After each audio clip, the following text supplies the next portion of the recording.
So we're just down from the White Trailhead, down in the neighborhood, looking at some aspen trees. And we want to now talk about some things that plants can do that animals don't do, that help them survive in landscapes with the inability to move. The first key concept is the concept of indeterminate growth.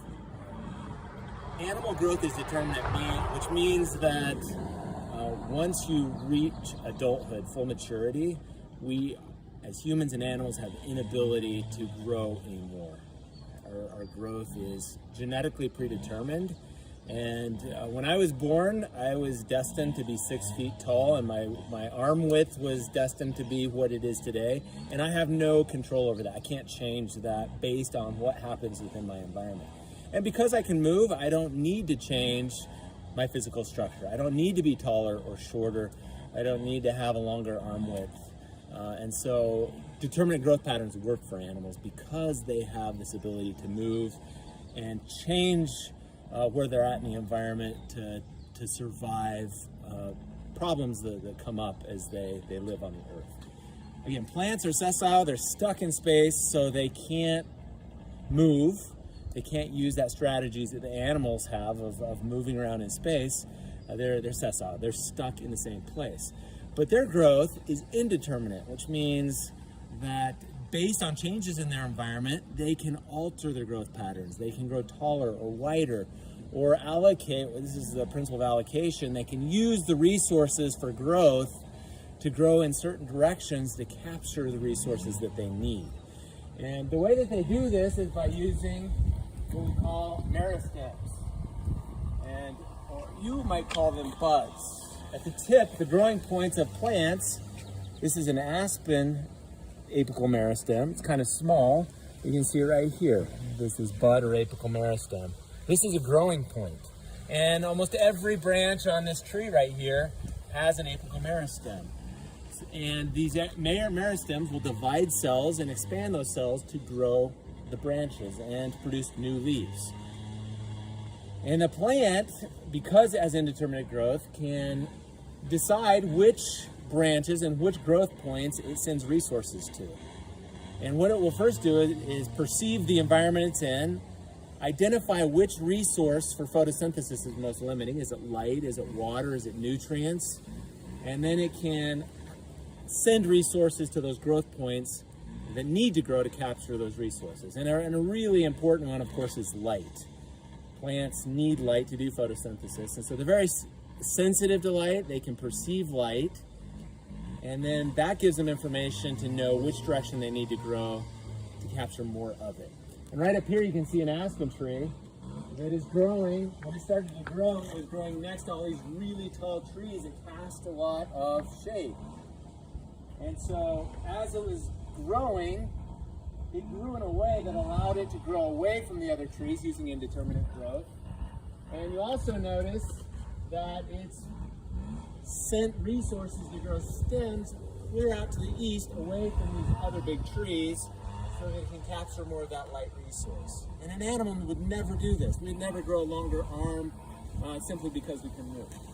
And so you can see right here in this aspen tree, to capture more light so it can do more photosynthesis, and it's grown at an angle away from these trees that are creating shade, and then it's grown all of its major branches away from these big trees so that it can create a solar panel that captures that light. And this also happens in the soil, in the roots. At the very tips of the roots of the aspen trees, of any plant, are apical meristems as well. And what they're sensing in the soil is water and nutrients. That's what they need for photosynthesis. And so if there's a patch of nitrogen in the soil and the plant needs more nitrogen for growth, let's say there is a cow patty, and as it decomposes, it results in a high concentration of nitrogen near a root.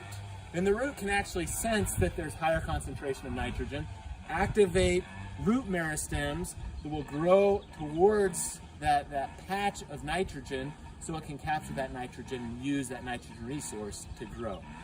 They can also sense water gradients. So if there's higher concentration of water in a particular part or patch of the soil, then the root meristems will sense that, grow towards that water resource to capture more of it. So in summary, plants use apical meristem buds as growth points. They sense their environment to identify which resources they need, and then they'll grow towards those resources to capture them. The other thing that plants do, the other way that they solve their problem of survival without the inability to move, is using chemistry. They use complex chemistry. Their chemical diversity is much greater than ours. And here's an example right here. One thing a plant can do is protect itself from animals that would want to eat it. And the way that it does this is, again, producing defense compounds that will change the behavior of the animal. So right here, I have an aspen leaf, and I already know it's very, very bitter. I have done a lot of research on aspen.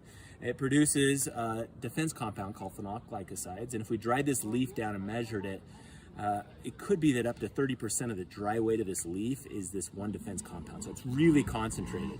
And I already know what's gonna happen. If I bite into this aspen leaf, you can see my little teeth marks in there, then it's already protecting itself. It does not want to be eaten. And I can taste a really bitter flavor that I don't like.